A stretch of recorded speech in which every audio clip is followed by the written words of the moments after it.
We're here. We're here. We're here. So yeah, welcome to the Margins Podcast. This is the podcast where we talk about books. Books that leave a mark, start a conversation, and stay with you long after the last page. Obviously today, I'm here with my co-host, Stratton. My co-host, Cristiano. And as usual, we're excited to be here. We are. Yeah. We are. This will be our last time putting the papers on the... Yeah, we're gonna get rid of. We're gonna go. We're getting rid of the handhelds. Paper free here. We're gonna pretty soon. upgrade. We're gonna upgrade next time. Upgrade. It's not. Yeah, we just need a couple more screens. An inside joke. You guys will see how many screens we had. But we're excited this week because Secret Shift, Power Titans, choices cut deeper than anyone expects. In this part of the story, trust gets thin fast. And the few who stand together carry more weight than they ever planned. This week we're doing The Strength of the Few by James Islington. Book 2. Book 2. About damn time. So for me, I didn't have to wait that long. This was great for me. Like I read book 1 within a year, and I got to book 2. So, Yeah, to be fair, I guess I did follow it up pretty... Well, you know exactly when I read. We talked about that in the first episode, but yeah. I had my reservations with this book well, not this book, but its predecessor. And then loved it. So I feel like it was within a year, maybe, I guess probably for me, closer to a year and a half. But no spoilers, but it's worth the wait. Definitely worth the wait. Absolutely. The wait. Yeah, it was good. I was super excited for the release, especially because we couldn't get on an arc. Yeah, arc list. I mean, no shade, James, but what the hell? Next time. But yeah, so it's a read though. Yeah. You know, I think that just like the first book, there is a good portion of the book is us just getting back acquainted with Catan and, you know, the world around us. The characters, really, honestly, that was pretty quickly. You pretty quickly jump back into the characters. But Catan is like, it covers a lot of ground in terms of like the different spaces that they're in. Whereas the first book took place mostly in like an academic setting. Yeah. You're out of school this We're out time. of school, guy. You're out no of school. books. Yeah. No You're books. getting deeper into the politics, deeper into like the interpersonal relationships, deeper into the war, right? The battles. So I definitely think that for those that did like the first book, there's a lot to expand on in this book.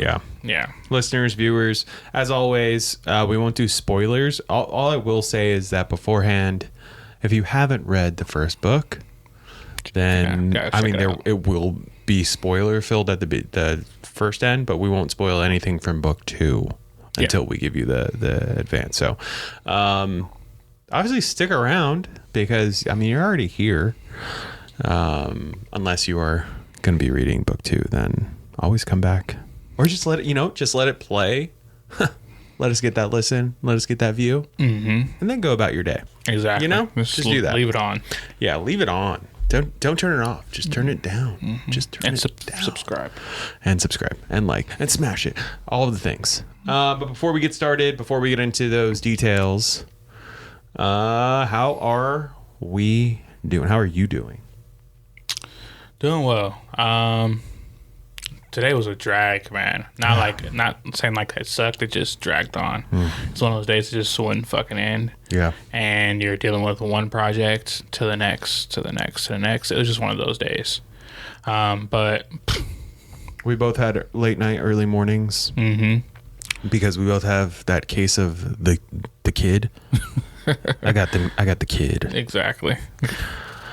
So, yeah, mine. He also dragged, but that was more because of the lack of sleep. Little man decided he didn't want to sleep last night. I support him in all of his endeavors. You know? Yep. So, yeah, dragged a little bit. Dragged a little bit. Had a great opportunity this weekend. Played a little dodgeball. That's fun.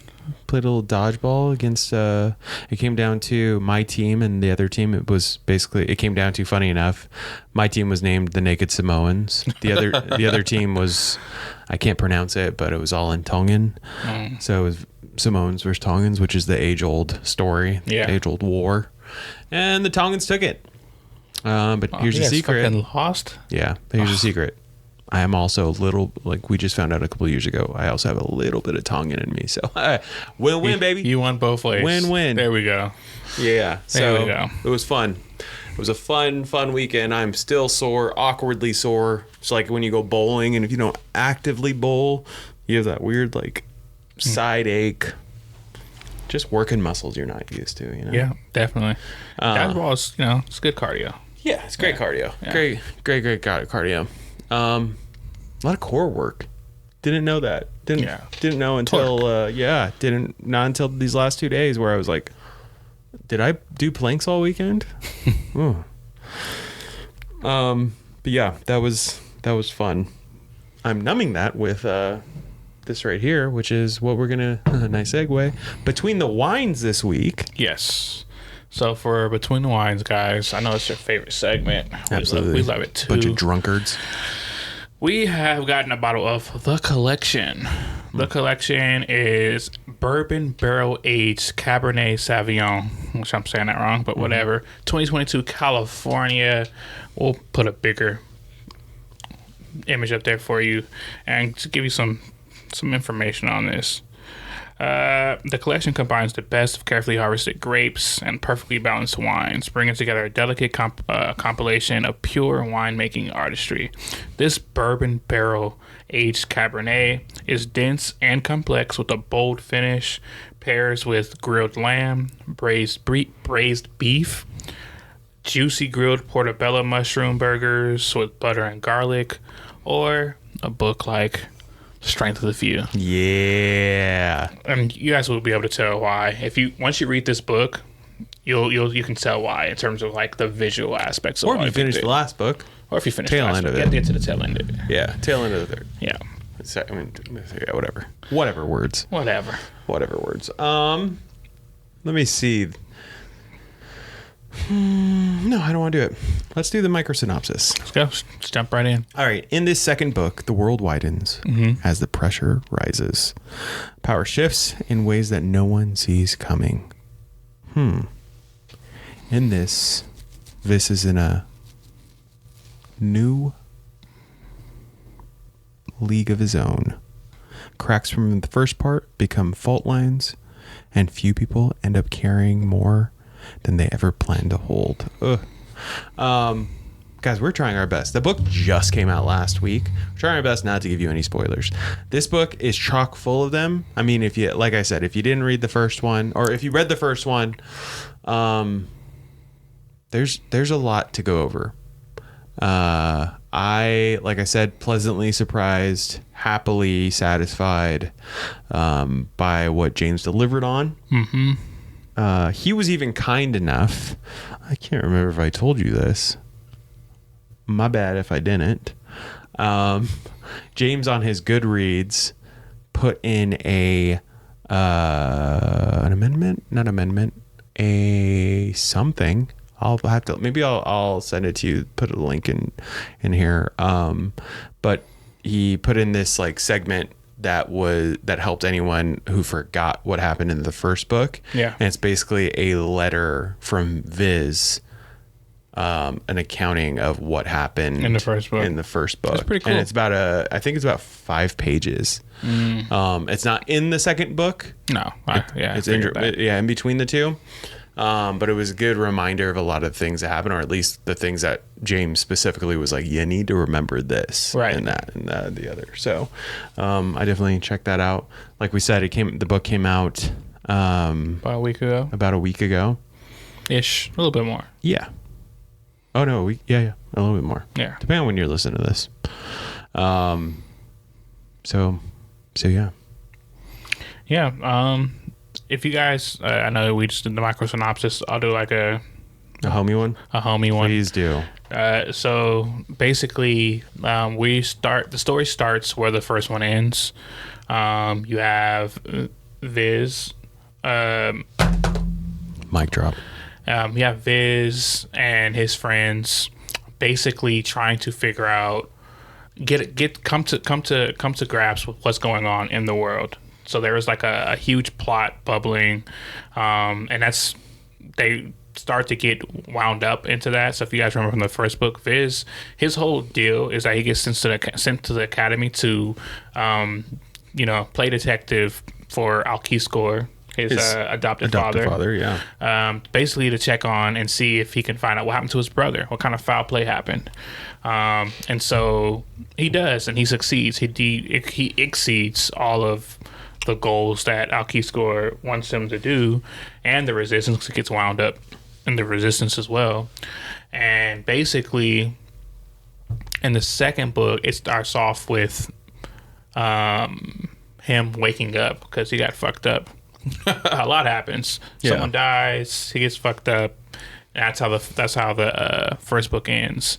And in the second book is really him to come to grasp with that, reconnecting with his friends because there's fractures, and trying to rebuild trust, redefining the trust that he has with certain friends, finding out who his real friends are, like who are the people he wants to side with. And not everyone are people that have the same views as him, right? Mm-hmm. They're from different walks of life. As you guys know from the first book, society is split. The hierarchy is split. You have governance, you have religion, etc. You have military, right? And he defects. In this book, it's like one of the very first things that happens. Actually, does it happen at the end of the first one? No, I think it happens. He in this decides one. not to. Yeah, I think. It's in this book. Yeah, so he decides not to, and that's the very start of the story where you're like, okay, this is gonna be some shit that's going on. The first shocker, and the book's full of shockers. Yeah. So I don't want to spoil much. I won't go too much crazier into that, but all your favorite characters are there. Except for Calidus, but everyone else is, you get to catch up with them, and that's pretty fun. It was a good read. Yeah, this is kind of what you wish you had with like the Harry Potter series, where now they're out of school, and you get to see them. That was some Harry Potter stuff. No. Where you get to see them now in the world. It's not just what happened at the school. I want to see Harry Potter as an R. Yeah, exactly. With, I guess that's what the Cursed Child is about and everything, but it's not on film, so meh. I don't do plays, guys. Sorry. Yeah, but we get that in Red Rising, so you get to see these students become. Yeah, it isn't the best. Like you get a full story after school. Yeah. Like what. The point of them doing all this learning and training and friendship bonds, all that stuff, you get a lot of kickback from that when you read Red Rising. Yeah. Basically, all of Harry Potter happens in school up until the fifth, sixth book, something like this. And even still, like school is still like a heady feature. And this one, it leaves it behind. Like this, in Strength of the Few, it really leaves behind the whole academia aspects. I want to say it leans more into like political sphere, right? Oh, so absolutely. It leans harder into the political sphere. It leans harder into the importance of friendships and bonds that you're building, and strategic bonds, not just like friendship bonds, but sometimes you got to be cool, just because this is the best way forward. Relearning yourself is a huge theme in this book. Like understanding who you are, like separate from who you thought that you would become, and your family, and it has like a lot of great underlying themes, which is why that's why we cover it. That's why I found myself like throughout the whole book, I was like, "Ooh, I love that quote. Ooh, I love that quote. The quotes Ooh, are I love crazy. that quote." Yeah. One after another. James has just like some nuggets of wisdom in there that I was like, "Oh, I love that one. Yeah, I love that one." Yeah. And we're talking about a span of, it could be about being a parent, about being a friend, about grief, about like everything. So I will definitely be picking through. We both went audiobook on this one just because we knew we were going to be pressed to get this out. Yeah.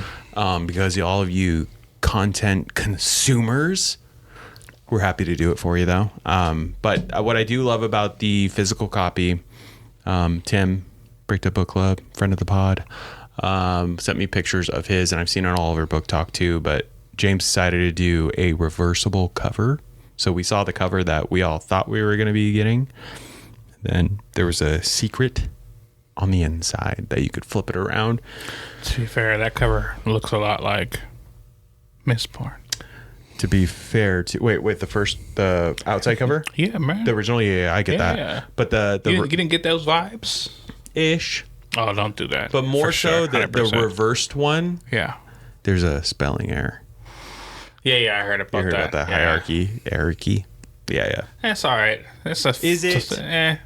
Publishing, guys. Oh, for his publisher, Publishers. Not really, because I'll but for James, it's not his fault. Guys, measure twice, cut once. Yeah. Measure twice, cut once. But with that I'm said, pretty sure most people looked at that. I'm like, oh, this looks great. oh yeah, absolutely. I mean, at the end of the day, James had to have looked at that too and been like, not that it all falls on you, James. Obviously not. For when you're on the pod. Oh wait, he was booked. It's all right. It's okay. He's gonna pencil us in. Book 3 though. Time. We got you. Yeah. We got you.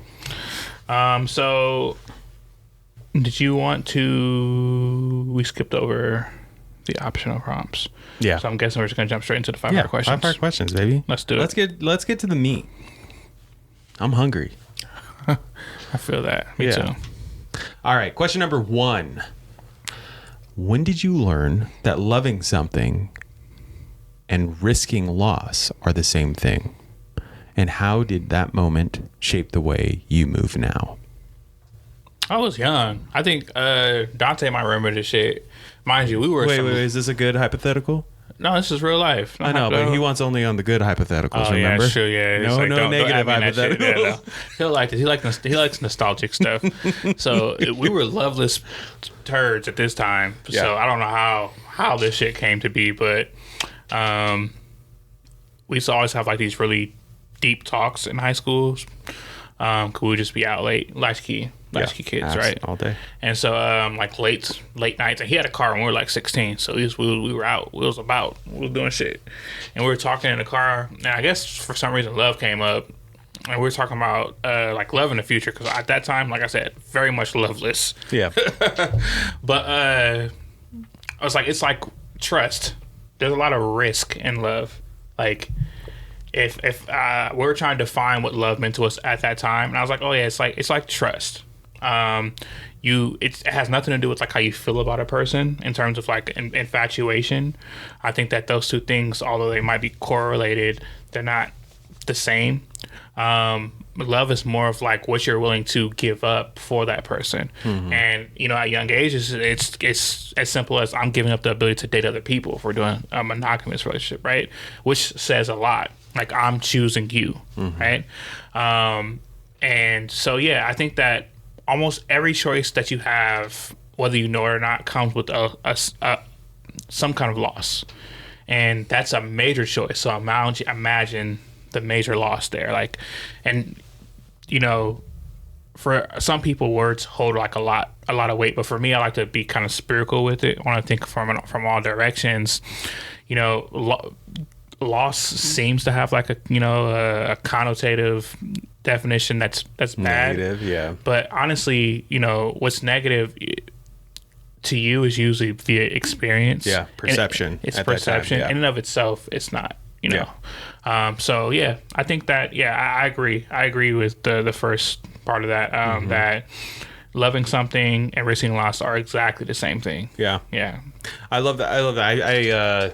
I probably wouldn't be able to pinpoint exactly when, but both like, I guess to my take or my expanding on that same thing, not only just relational, like non-platonic love, but becoming fathers. Yep. There's also that loss of different things. But it's not even, I mean, I even hate to say like, oh, it's the loss to gain, like, but you get this. But realistically, the trade, it's not even a trade-off. It's not even like would you? It's an like, absolutely. Yeah, sure. I won't be able to do X, Y, and Z, but the trade-off is so substantial. But again, I guess that also has to do with perception. Because for some people, that trade-off isn't worth it. Yeah, it's not. It wouldn't. You know? So, yeah, I mean, it's to each his own. But exactly. I think, as we've said before on the pod, your perception, your mindset has everything to do with what it looks like, your choices, your consequence, whether you see that consequence, whether you see that loss as a negative or a positive, because it can go either way. Yeah, it doesn't always have to be heartbreaking. No, not at all. You want to do 2? Yeah. Just 2 all on one page. What is a responsibility you took on without being asked? And how did it change your sense of purpose? Fatherhood. No, just kidding. I did ask for that 100%. Oh, well. Wanted it. That's great. You know, it's great. Good for you. Good for you. Something that I took on without being asked.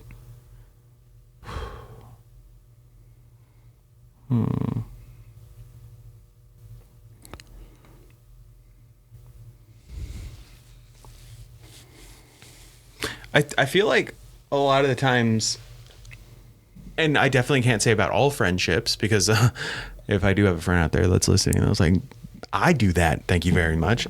You probably do. But there are a lot of friendships and relationships that I have that I tend the garden. You know, and I'm happily to do it. I'm happy to do it. Yeah. I do it happily is what I was trying to say. But that's definitely not something that like when you start off on a friendship or a relationship or anything of the sort, that you're like, okay, I'm going to do this. You don't have to worry about it. Or I'll take 80%, you take 20%, whatever it may be. Yeah. So I think that's the first thing that comes to mind is, which, you know, after a while you find out whether it's worth it or not, whether it's worth the investment of time and the check-ins, or what part of the garden needs to be monitored more often than not. I know it's something we've touched on in the past. But yeah, that's the first thing that comes to mind for me. That's good. I like that. That's a good one. What about you? Choice that I made. Oh no, wrong one. Oh, either way, yeah. Responsibility I took on without being asked, and how did it change? Non-work related. No, this fucking guy. To be a better person, like I was never challenged to be like a better person. That's a good point. No one says, like, no one, like, don't get me wrong, like, obviously the people that you're fucking tormenting want you to be a better person, I'm sure, but like, stop it. No one ever asked me to be a better person, you know? Yeah. I just genuinely, I don't know, like a switch flipped in my life where I was like, I can do better. Let's try to be better and see how it goes.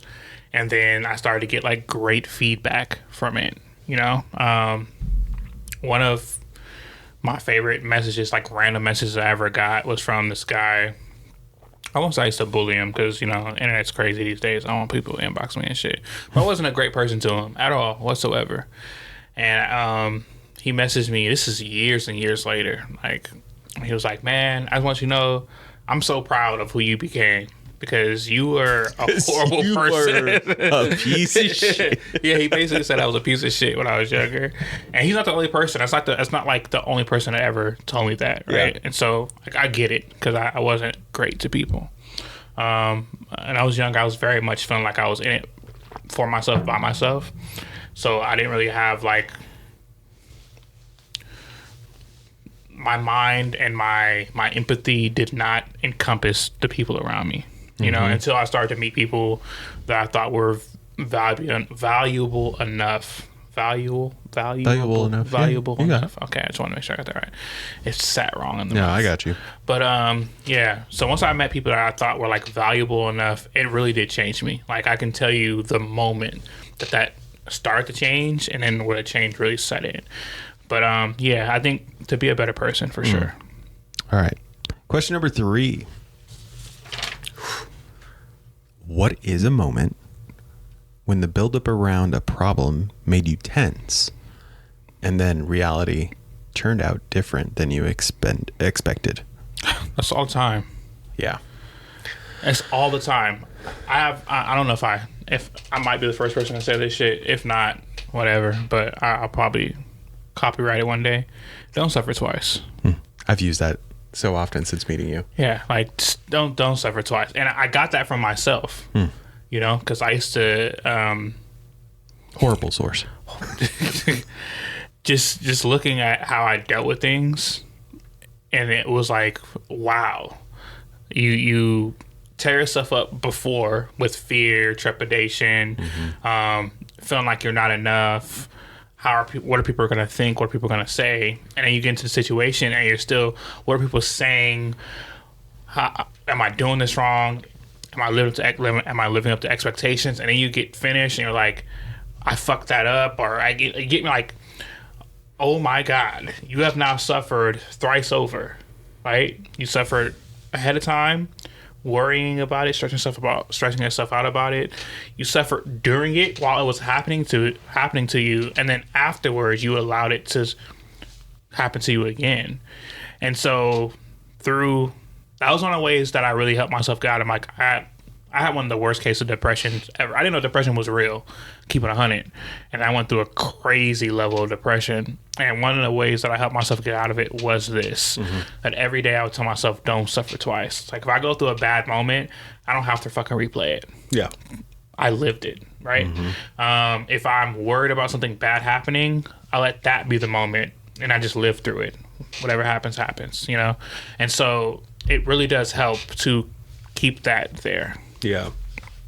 I had a great therapist once that I'm sure I've shared this before, but our mind is so quick to do all the negative what ifs instead of the other possibilities, which are positive what ifs. So my therapist was like, hey, let's write them both down. You know, for the first thing that comes up, if X happens, what's the worst case scenario? And they let me write that out. I was like, he's like, okay, what if that didn't happen? What are some good possibilities that could happen? Like, well, I mean, this could happen, or this could happen, and this could happen. So yeah, that's why I think that's what resonated so much with me was sure that initial, we're all entitled to that initial gut punch of like, I have to deal with this. This is an obstacle. Right. This is an issue. Absolutely gut punch. But what you do from that point forward, it's on you. It's on you. Yeah. So that's why I honestly have. I last night talking to Rach about something related to her work. I told her, don't suffer twice. I said, that's just, something that came off the top of my dome. I just thought of it. I just made it up right now. I did it. It's all right, Rach. I know you taught him. Yeah. I know you taught him well. Yeah, absolutely. All right, next one. Am I doing it, sir? Okay, Yeah. whatever. When have you been part of a small group that carried more weight than anyone outside of the group noticed? And what did that teach you about pressure? When have you been part of a small group that carried more weight than anyone outside of that group noticed?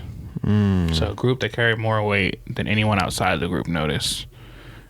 What did that teach you about pressure?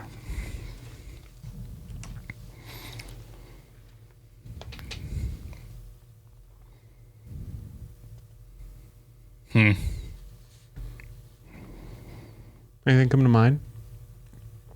I mean, I could always come up with something, but the first thing that comes to mind when I read this,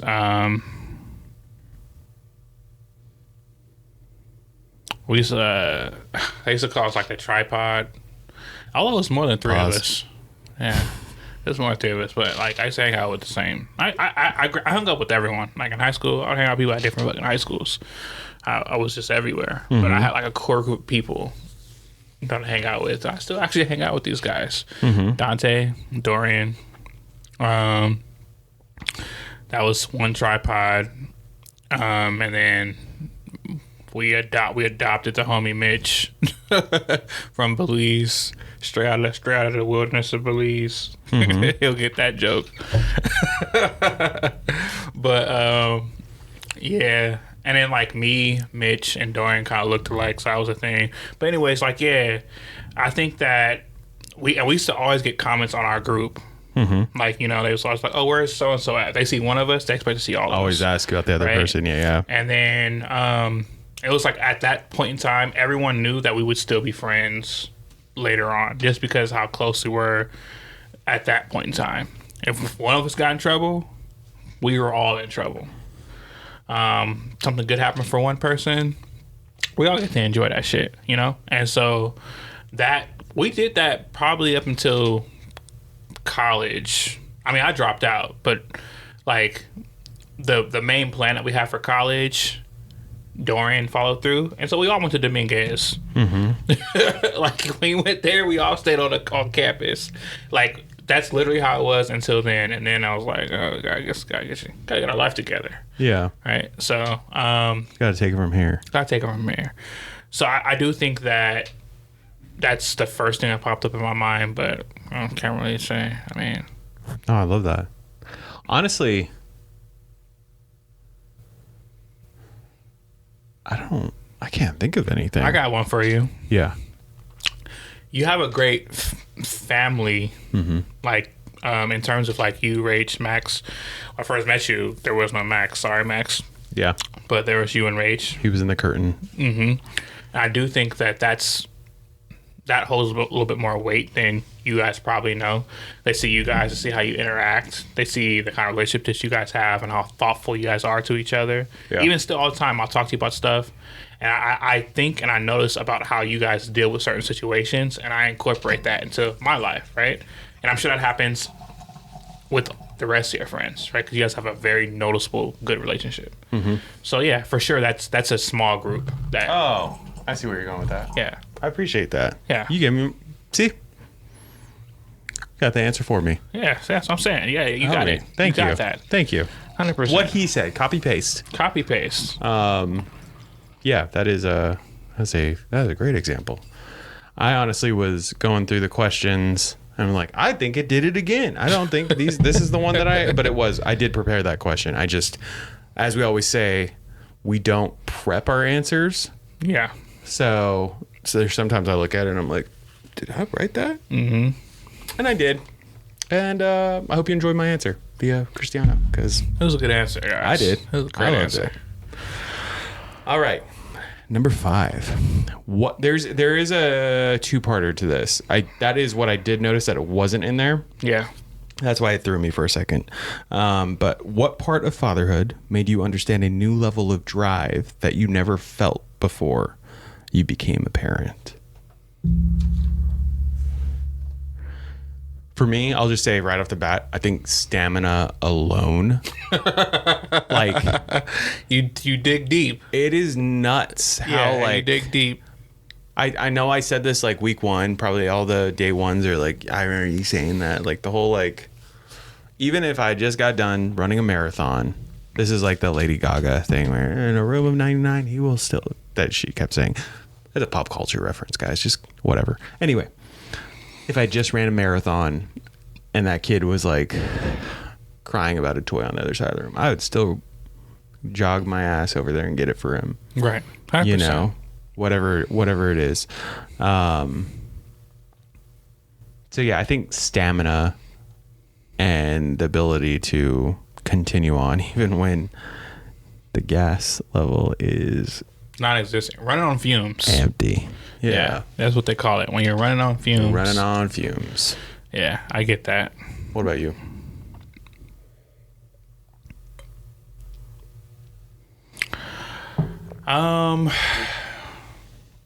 I don't know. It's kind of like a juxtaposition.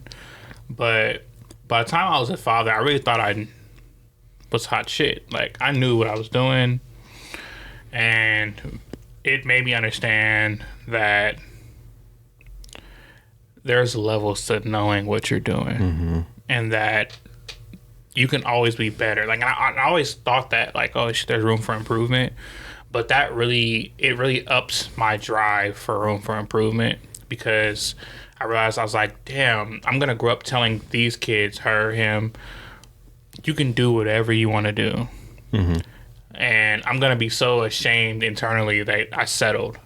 You know what I mean? Yeah. Does that make sense? Yeah, absolutely. And so a lot of what I do day to day, whether it's like me starting a company, starting 2 companies, starting 3, whatever the case it is, it's like a lot of that drive is just, I don't want them to grow up thinking like, oh man, he's telling me I could do whatever, but what the fuck? What did he do? Yeah, he's just doing whatever came to his life, he just took it, and that bothers me. Yeah.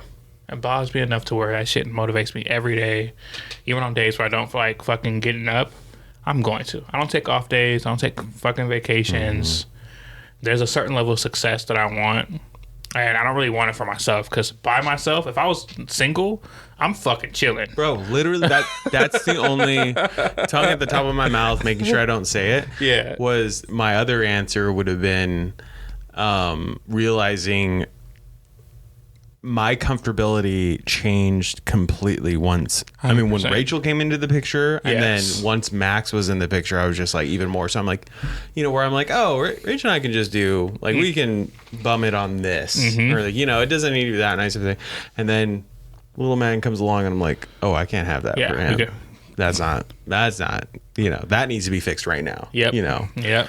That's a thing. That's a thing for sure. Yeah. Even my car. I was like, the AC goes in and out. It's fine. And then once he was around, it's like, no, whatever it is, cannot fucking go out. Pay it. Yeah. Whatever it is, whatever we need to do. Yeah. Get it done. You'll pay for comfortability once you have a family. When it's just you're just like chilling. Whatever. You're not even slumming it because you don't give a fuck. Yeah. Like, oh, I had a car that had no AC in Arizona. Yeah. Damn. I did that, and I just timed my drives where I was like. Or I would have stuff in the car where once I got to the place, I could like wipe down or cool off or whatever it may be. But I was like, oh, yeah, I'm just not using the car until... And that is a place that you go out at midnight and it's still hot. 100 degrees. Yeah. It just stays there. There's no ocean breeze that hits at 5 o'clock. So anyway, yeah, that was definitely... The other sub-question that I want to get to is... what is something you want your child to feel from you without needing you to say it out loud? This comes from, I should say, I put all of these questions, they are linked to quotes, and I could have been reading them off the whole time, but some of them have spoilers. I didn't want to, but this one says, it's okay. A father is a man who loves you no matter what. Not all of us can have one. I ruined that quote from the book. Mm-hmm. Mm-hmm. You remember like all of these, the ones that I chose. The very first one. It has some crazy good quotes, bro. The very first one, when we were talking about love, I wish I would have read this. Maybe we'll paste it in. We won't, but just so you know, is without grief, love would be meaningless because it is impossible to truly love something that cannot be lost. And I was like, oh, yes. As soon as I heard that. Yes. Yeah. Yes. There's a quote at the end, which I don't have on hand, but the 3 things? Yeah. Is that the great. one? Yeah, yes. That's what I did. I tried finding it too. Again, we did the audio, so I could have gone back. But I was like, I didn't know exactly what chapter. But that one was the one that I wanted to use for the father section because I remember the other story. I know the second one was to help, but I couldn't remember what couldn't put my finger on. It was great though. It was great. It was great. Absolutely great. So good. You gotta read the book, guys. Yeah, gotta read the it. fucking book. Yeah, you do the work, guys. But yeah, without needing to say it out loud, what's something that you want the kiddos to know? So, the first thing is kind of dumb, probably. But I don't know if it's like that I'm really strong. Right. That I can beat him in a race. No, it's like I think it's me pushing my wants from a kid onto them. But I was like, if something happened to me today, and my kids are young, you know, I would want them to know like that I had a extreme amount of love for them. Because I don't think like when you're a young kid, you don't really understand love. No. Like you get that there's someone there that's taking care of you, feeding you, protecting you, all that stuff, and you feel affection towards them, but you don't even get your love for them. You don't deeply understand it until later on in life. You understand that dad or mom or whatever being away is a form of love because they're putting in time to make sure that and the different shades of love, right? The different ways that it's communicated. And I think that for me, that's the first thing that came to mind because I remember being a kid and like wanting that, right? And so hypothetically, hopefully I'm doing a good job. They understand that, but I don't think that they get it yet. Does that make sense? Yeah. Like, so yeah, that's the first thing that came to mind. If I'm vain, I'll say something like, "We're trying, we're trying our best," right? But yeah. Okay. What about you? I guess in that same vein, I remember I've told Rachel this before. There's a couple times growing up that my parents, you know, they worked multiple jobs. I mean, they had 7 kids, so obviously, Kevin Hart. Damn. So with that, obviously, a lot of work. Luckily, we had family members. Our grandma lived either with us or around us, like at all times. So she was always helping take care of us too. So that's the thing that came to mind initially was when you were talking about like, oh, how love is shown, because I can't think of a time that my dad wasn't like coming home after working X amount of jobs just like depleted.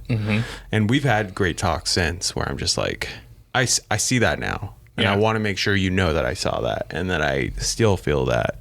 That's cool. That's super cool. Yeah, and through that too, I had a great conversation with him this last year where I said I was just like, because he was the no parent. He was the one. I mean, a lot of people have that where it's just like, you know, if you go to ask him, it's gonna be a no. And there's sometimes where I work the system where I was like, Mom said that if you said, then it's good.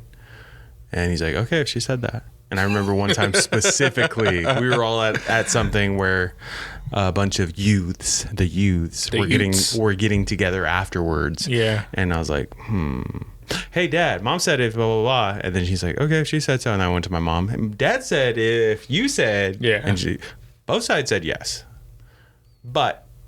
You manipulated that. I manipulated it. So I rode with a friend back to back to his house. No joke. When I got out of the car, my parents' car was behind us, and my dad said, "Get in the car."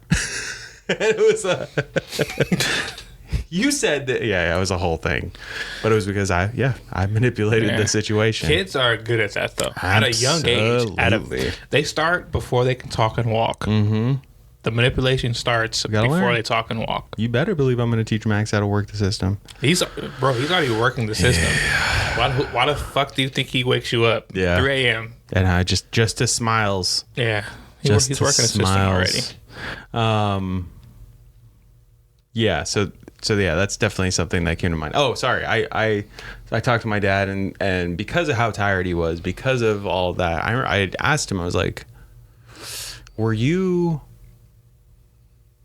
I know we saw you as like not angry. My dad wasn't like, he was always been a happy-go-lucky guy, but there was definitely some years there where he was like, it was no, and then he'd be like napping. And we always had the joke that like, because my dad doesn't like really curse or anything like that. But the only time that you would ever hear him say something would be like hell, and he'd only say that when you woke him up from a nap, like something fell, and he's like, "What the hell?" And everyone would just stand still. And I remember asking him, I was like, were you just like mad in that time? And he was like, honestly, I was just so tired. Yeah, just fucking exhausted. I was exhausted. I was working, early morning, getting off late, construction, doing cabinetry, doing whatever it was at the time. Still gotta be a husband. Still gotta do that. Gotta be a dad. All these things. Yeah. So hearing that now, I think I allow myself grace, but also helps like point me in the right direction of like, making sure my again, circling back around, stamina is there, to make sure that I can be, there for Max, there for Rage, there for, all the homies. But yeah, that's something that sparked when that question came up. Yeah. Yeah. Great question. And guys, read the fucking books. Read the book. So you realize why that question's in this, episode. But as you guys know, 5 Hour Questions is built off of reoccurring or ongoing things within the books that we read. Mm-hmm. So every one of those questions, you can tie back to something within that book. Yeah. Yeah. There's so many themes in here too. There's a lot that I would have loved to intertwine. Again, not that we're like, we wanted to make sure that we covered this quick enough so that you guys would be able to get like a feeling for it, and us be that push into the book. Mm-hmm. So we really are going to kind of skim until we get to the spoilers. That way y'all can go ahead and enjoy it to the fullest. We want to talk about it without giving away too much. Yeah. Until the spoilers. Then we're gonna fire sale. Yeah. So that's 5 Hour Questions. As far as the deep dive goes. Yeah. How do we go about this without too many spoilers? Summation. We'll just summation. So like some of in the deep dive, we'll quickly go over like the themes that we're gonna pick through, and we might have some things to say about. So how pressure changes people is a huge theme in the book, not just with the main character, but other characters within the book also deal with a lot of pressures. Yeah. Whether it's political pressure, their family maybe having a different relationship with the main character, fear, etc. Like, yes. Yes, for sure. I'm about to go super deep with that. Yes, so yes, fear is a good one. Why certain characters bend and other ones don't, right? Some characters, some people are just more malleable, and there's always a backstory. Mm-hmm. There's always a backstory. Where loyalty strains underweight. Loyalty's a funny thing. There's like a saying online. I don't know if it's in real life, but I rather have loyalty than love. In real life, guys, I don't know anyone who's lived a long time that really feels like that, unless you're like a fucking mafioso or something. Yeah, literally. But for, I can see like the loyalty strains underweight for sure, 100%. That's a very good. That's a true statement. Underweight, loyalty strains, and if it doesn't strain, you should question. Because that's love. Because what does that person love? What does that person cherish? I'm always thinking about that. Like when I read up or I see something about like loyalty and anything, I'm like, well, if this person wasn't willing to bend or break, what are they willing to give up? Mm-hmm. In real life, if we'll take a hypothetical, someone's a part of a gang. They commit a crime, because not everyone who's part of a gang commits a crime, but this person did. They're willing to give up a family that loves them, that they love. You get me? Like, yeah, that's what I mean by like, you might want to question. Kind of question what's going on. Like, loyalty it's a finicky thing. Yeah. Other themes, how this part of the story refrains the first book or reframes the first book. Mm-hmm. It's a great sequential add-on. There's so many things that you think in book one that book two is just like jokes. Exactly. Exactly. That's not what it is. If there wasn't like a bandwidth lock, I would almost say that book 1 and 2 could have been one book. Mm-hmm. Just because it really completes a lot of what book 1 put down, and then it lays the groundwork for like, oh shit, I can't wait till book 3. Yeah. So what the title says about who carries the real load. Oh yeah, the title and what it's referencing. One of the great quotes on here, I actually did have that pulled up, was look for the. Here it is. The needs of the many will always be loud, but in the end, it is only the strength of the few that matters.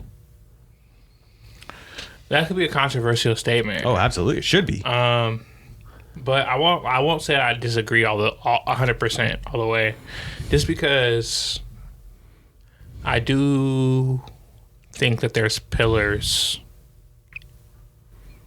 I think that humans we're plentiful, and we take that for granted. So like, I'm not saying that bad things happen and people are bad because there's so many people, but I'm saying because of the law of large numbers, a lot of bad things happen all the time. Yeah. And if we were back in our hunter-gatherer days and there's just a smaller amount of people, there's a lot less shit going on. A lot less murder, a lot less death, a lot less, you name it. And ultimately, has always been a strength of the few that keep things in line. To be honest, whenever things deteriorate to a level where the masses have most control, there's usually not a lot of peace, because with the masses, you have to account for everyone's points of views and everyone's comfortability levels and what people want and what they don't want. And it ends up being quite convoluted.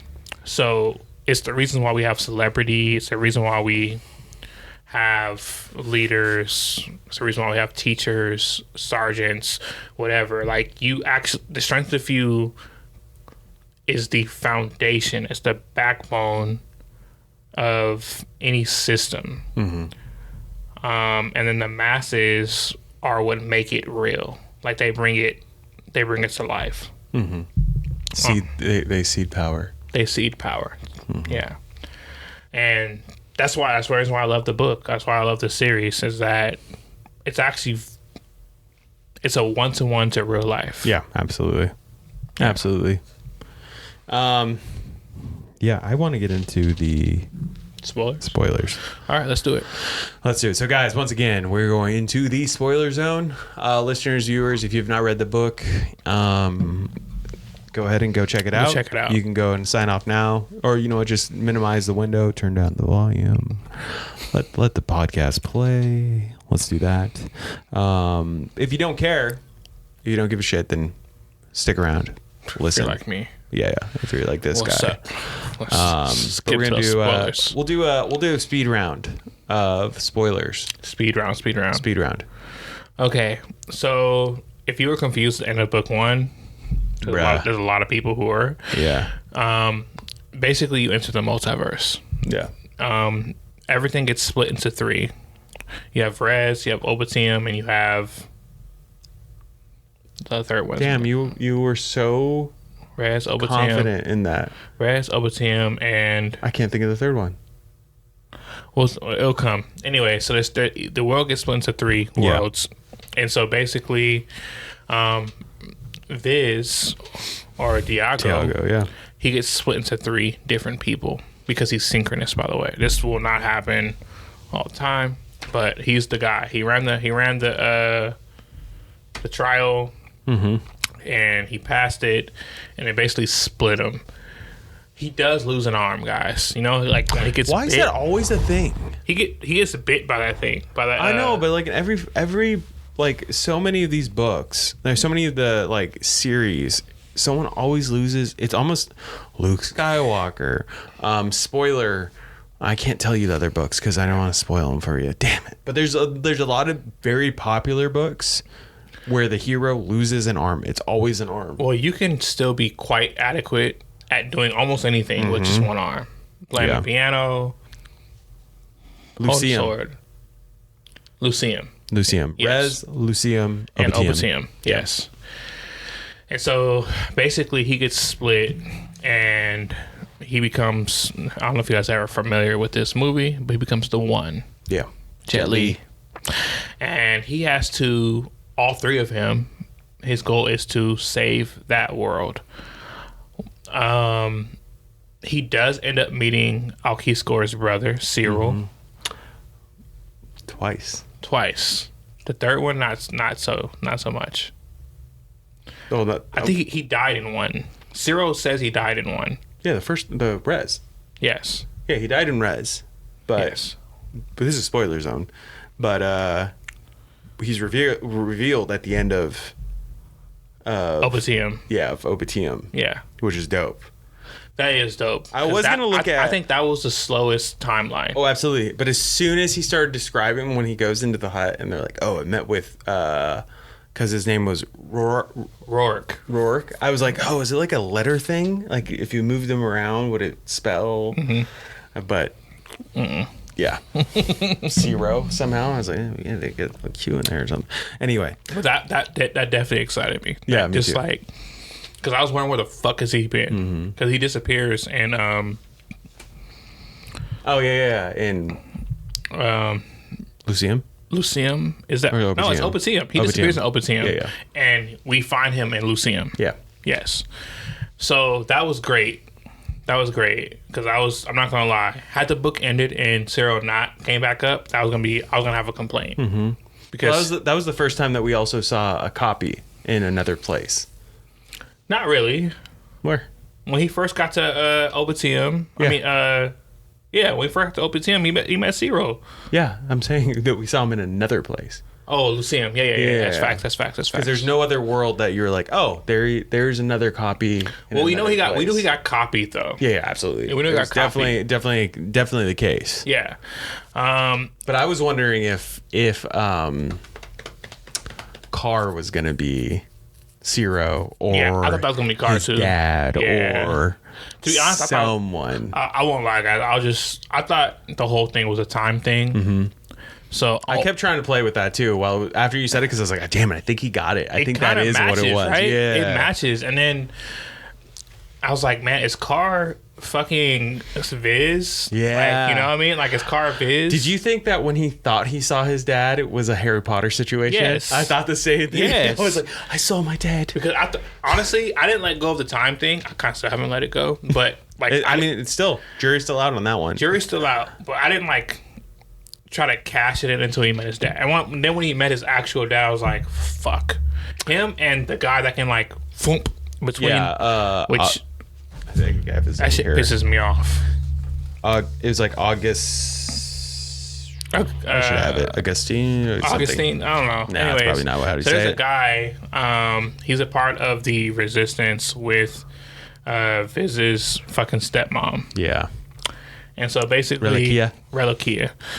And so basically, he's able to like teleport between the worlds. Which honestly, James, you gotta tell me why. Like, why the fuck is he the one person? Unless he's Carr. Well, If he's Carr, then that makes sense. until Viz does it a little bit too, for moments. He I don't know if that's teleporting. I think that Or if he's that's like just him seeing the his eyes of mind his. melds. Yeah, Like, that's true. That's true. It's just like a brain meld for a good him. point. Good Versus point. like this guy literally is actively teleporting between. But he can only do 2. He can't do 3. He can do Obitium and Res.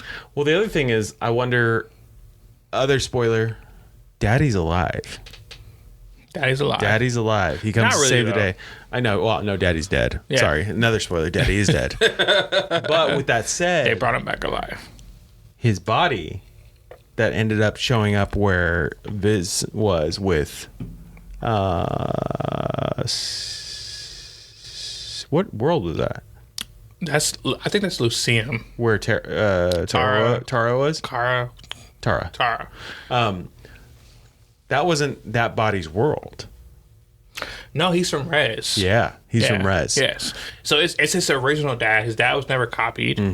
But he got teleported there by guy whose name escapes me. Augustina. August something. Whatever. You know who I'm talking about if you've read the book. The Guy with the scar on his face. Yeah, we both have the scar. Scarface. Scarface. We'll call him Scar. But yeah, that was one. I mean, there were so many. Fucking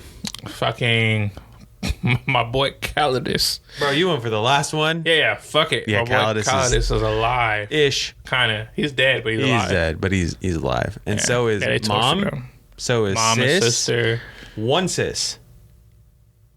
Was it just one? Because the other one drowned.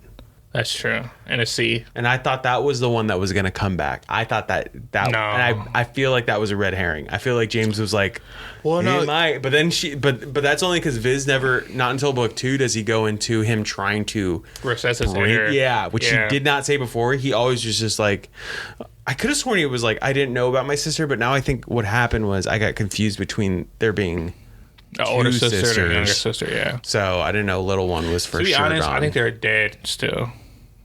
Yeah. Similar, like, because Calidus was definitely dead. Callis is absolutely dead. Yeah, but we'll they're see. like they're dead alive, like how his dad is dead alive. Yeah. Was dead alive because now his dad is dead. Yeah. Saves his life though. They are Clutch. Yulkies. How do you... Young.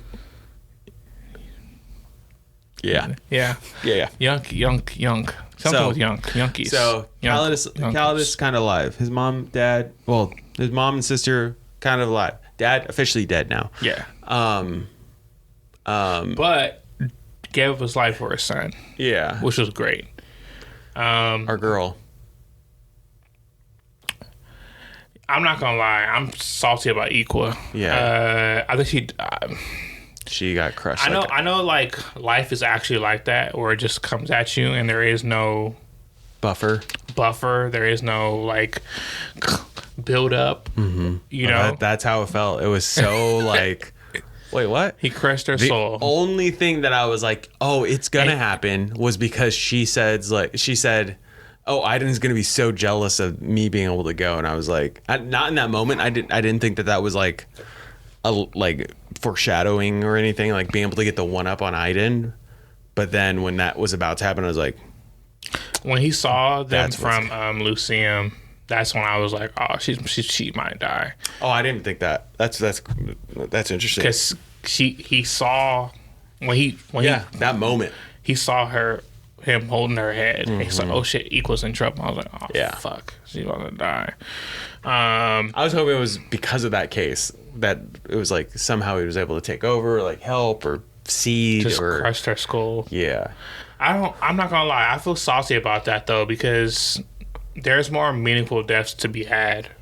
I don't know if she deserved it. No, There's people who deserved it that could no, her dad should have died. his love interest, what's her name? Amisa. Amisa. Easy. He walks in, he didn't know Amisa was there. Oh, what are you doing here? I was Boom, justified. grabbed her by though. the hair. It was justified though. Crushes the head. I was happy that she had redemption because her No. explanation and everything and what she went There is through. no redemption because There is. he doesn't trust her. Well, I know, but He that's can't also trust her. He can't because she's like she's mission over everything. It's the same reason why we don't fuck with the poet. with Rourke. I feel like with her though, it's because of it's only what she's been fed yet. Like she hasn't been given the option of the understanding of everything else, where she was plucked and chosen by Viridius. And so because of that, she doesn't know. She knew more than everyone else. Yeah, she ran the labyrinth. She ran was supposed to Ahead go of in. time. Yeah. Absolutely. She knew more than everyone else. 'Cause her dad. But Viridius also doesn't know shit, really. Like he knows more than anyone else. Or he knows anyone. he knows more than most people because him and his best friends ran. Yeah. Well, one of his best friends ran the labyrinth. One of his best friends ran it, Yeah. and then they tried to save him. Yeah. And it fucked up his other best friend. So he knows more than most people, but yeah, he doesn't know as much as you think. Two things. I mean, I shouldn't be. We're going to talk about all of them, but one, you get your redemption of what Viz should have said in book 1 with Iden. Yeah, because what the fuck? Yeah. What a bad friend. He is, but I did love the fact that he was like, okay, I'm got to tell you now because Yeah. you're on the fence, and I love the fact that he showed that he was He's also this Knight Crusader, this which Cape Crusader has Car in it. Yeah. So I'm still on the fence about him being Car, but whatever. Yeah. But basically put everything on the line with him. And I was like, oh, finally. I wish he was able to do that with Equa before that all went down. But I've wanted that with Calidus before too. And I wanted that with so many people. But Equa's not coming back either because she got her head crushed. yeah. Unless they find some sort of like a silver head, like with a silver arm. Not gonna happen though. Not gonna happen. That was one. So I did love that Aiden found out. And then 2 was... Ooh, what was 2? Oh, bro. Reliquia. He put her ass on the sapper. Well, she was already on a sapper. I know, but he had a choice to take her off. I'm going to get this information from you. And put you And I'm going going to put you back. Yeah. To be fair, though... She's coming back. She's coming back. She's coming back. But she put him through a lot in book 1. Oh, yeah. And because he didn't save her in book 2, she's going to sell him out in book 3. That's my future. That's your guess? Yes. I'm wondering if it tips... She's selling him out.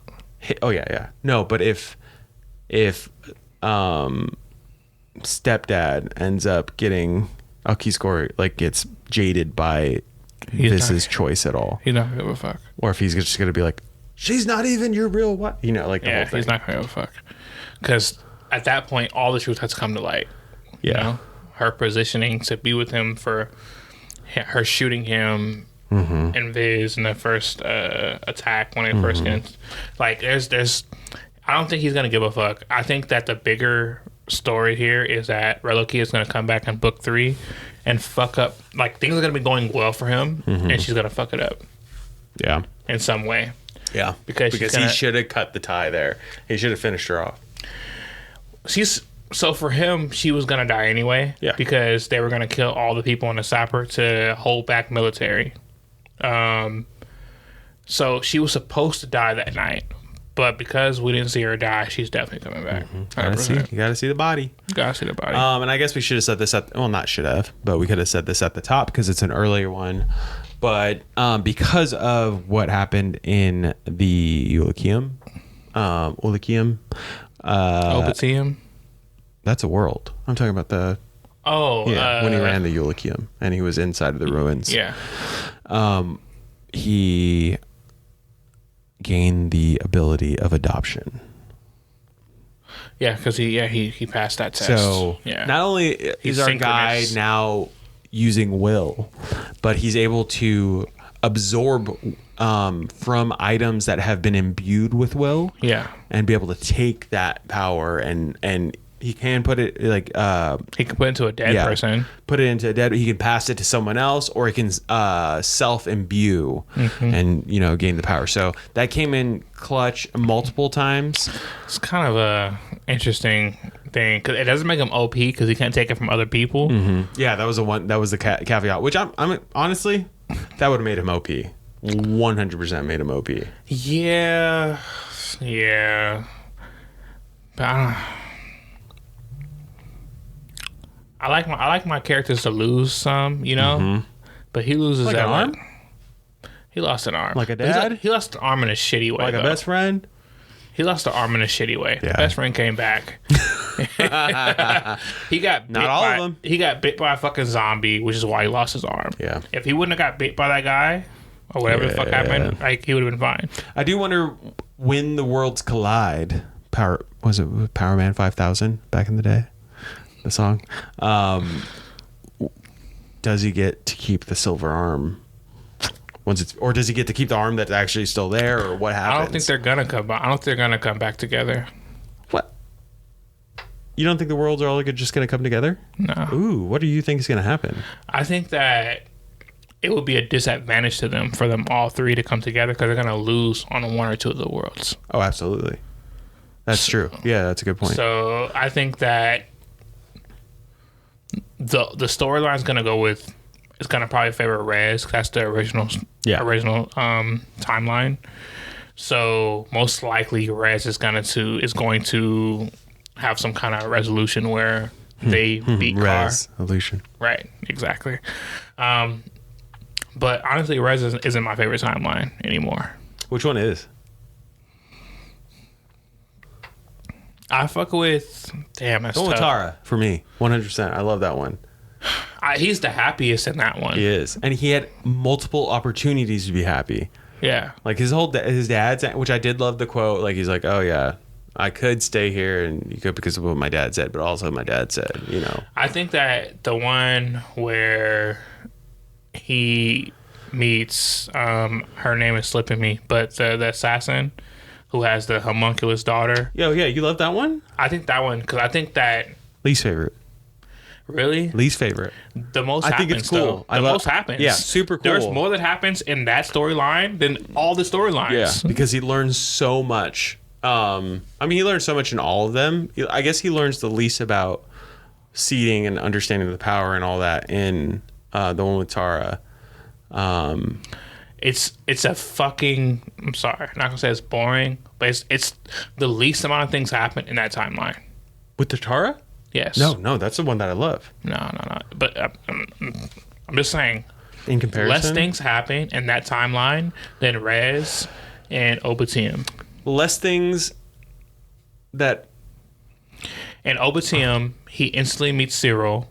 Yeah. Instantly, like Cyril's the one that hides him into the fucking underground. He finds the door where probably Car is asleep or some shit like that, or who knows, somebody's sleeping in there in that fucking sarcophagus. He steals the OP blades. This is way after he meets a homie. The homie ends up dying. He meets a couple homies that end up dying, but whatever. Lear, yeah. He learns how to develop his powers. He deals with like layers of betrayal and then like restructuring of friendships. That's the world that hypothetically already lost, and then he ends up losing again. Yeah. Because he stabs Car. I think what I love about that's true. I think all of them have gains and losses. What I love about the one with Tara and King Rowan, is he has so many. He finds family multiple times. In that one. Yeah.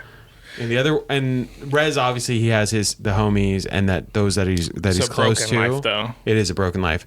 Whereas in that world, he first meets family with Unko and the two kids and everything, He's and he more could stay honest there. with that world. Yeah, he's actually able to 100% says who he is, who his parents were, and then he meets his band of homies, who then tells them. Yeah, he sees his dad, finds a kingdom that he's worth fighting, all the way to the point where they're like our people, and he's like, yeah, our people. This is my people now.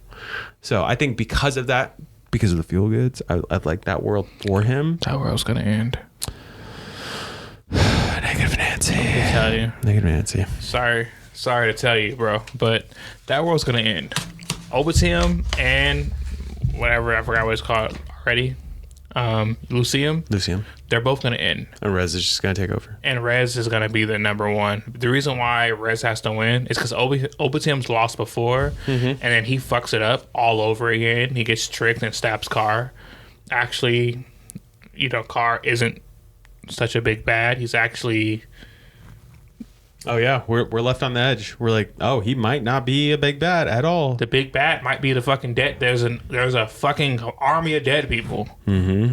Which in Rez, he's accepting, and that's what Ciro is like. Your other you's messing up right now, so I have to tell you. That wasn't Rez though. That was Lucium. That he messed up when he stabbed Car. So he stabbed Car and Obatium. And Lucium, Cyril or Rowan, whatever, Rourke tells him like, yo, your other you fucked up, and he's talking about Obatium. So he fucked up Obatium. Because he stabbed before. Because he stabbed Car.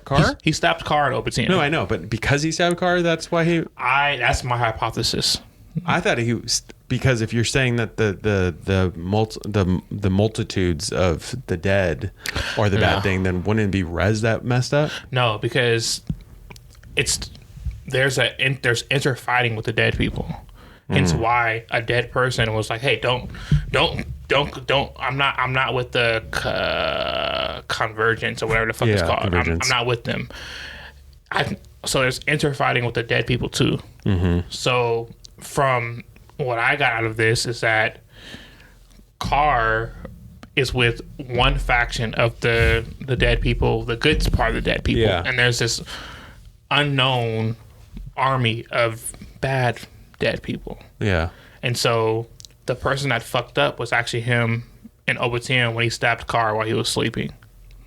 And the reason I think about that because also early on in the book, how else would Sarah know? That, and they talk about the peace that there is. Yeah. And like they keep talking about different levels of peace, like the fact that the water is automatically acidic and they find a way, although it's gruesome, they find a way to purify it. And like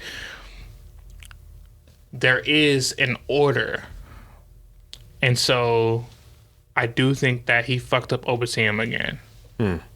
Like he repeated an error that he shouldn't have repeated. How soon do you think book 3 is going to come out? 3 years, 2.5 years. We'll have Red God before then, so yeah, we'll be fine. That will keep us satiated. Although that doesn't come out till next year. Yep. Pierce, you've been warned. Hey, you know what would help, Patrick? Just put that shit out. Patrick, Doors of Stone. Do your part. Doors of Stone, bro. What's up? Yeah. Or what's the author of Lies of Locke? Patrick Rothfuss. No, wrong one. I just said him. That's what I was saying. Oh. This guy. It's Scott Lynch. Oh yeah, Scott Lynch. Where'd you come from? Scott Lynch, Patrick. Y'all gotta help out the homies. You guys are up. Yeah.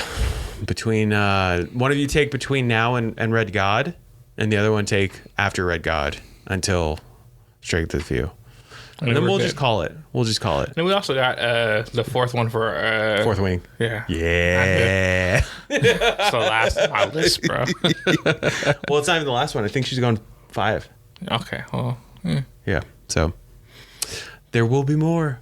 And I'm actually not 100% positive, but I feel like because it's a pyramid and that Islington will probably go only 3 on this, right? Yeah, it's a trilogy. Yeah, it's a trilogy. I mean, that's what Pierce said, and then he went what he went with. So we'll see. But yeah, that's just any other spoilers. I think we were about to have 45 minits before, and then spoilers we're at over. 45 minutes, and then we start going spoilers. So let's just end it. And let's just end it, guys. Read the fucking book. Read the book. If you guys want help reading it, ask a friend because I'm not there. Yeah, I was like, what are you offering here? Exactly. What are you doing? But no, it's a good book. I think it's worth it. I'm gonna go buy the physical copy. Yeah. And I'm gonna buy the first one as well. Will the Many and Strength of the Few. Great quotes, great themes to live by. Great character development. Great ability to build upon a world that's already present. No spicy, which is I'm okay with. I'm not, because there was like underlying spicy. You know what I mean? Not spicy though. Underlying and tension between who? Oh, Tara. Yeah, that was the only one. Yeah, and that's why I was like, oh, if they didn't synchronize, like if. And I keep saying synchronize. If they didn't mix in without Amisa equal with his love interest. That's why he mentioned like Amisa saw us holding hands, but then like realized why. Yeah. I felt that too. But with Tara, I was like, oh yeah, if these worlds all go together, where does? Because he's definitely feeling her. Yeah, and she's feeling him. So yeah, we'll see. But yeah, not spicy. There was no throne work, no armoire, no. Nothing. No bite marks. Anyway, guys, check out the book. We love it. We really do. Happy that we were able to cover it in time. Is today Wednesday? Wednesday. We gotta turn this around by tomorrow. It will be out. I hope you guys are happy. Hope you're happy. You better watch this all the way through. Sorry, it wasn't 45 minutes. We tried, guys. We tried. We got some things in the works. Yeah, we do. But so another episode of the Margins podcast. Mm-hmm. Thanks for tuning in. Subscribe, like, share, Comment. comment. Please comment. We want to hear from you. We will definitely comment back and let you guys know what's going on. Mm-hmm. We have some cool shit going on, so yeah, we'll let you know what's going on. Please let us know what's going on with you guys. Let us know what books you guys are excited about. Mm-hmm. Like really, what books are coming out? What's going on? What books are coming out that you were so excited about in the next year? Let us know so that we can try to get on the arc, so we can give you guys a sneak peek. We have a couple of those. There's a couple mini-sodes coming up covering some arc reads. Excited for you guys to meet the boys from the BookTok Book Club next week. We are covering the second book in Dungeon Crawler Carl series, Doomsday Scenario, with our special guests from the BookTok Book Club. So we will see you next week. See you next week. See you next week. Peace.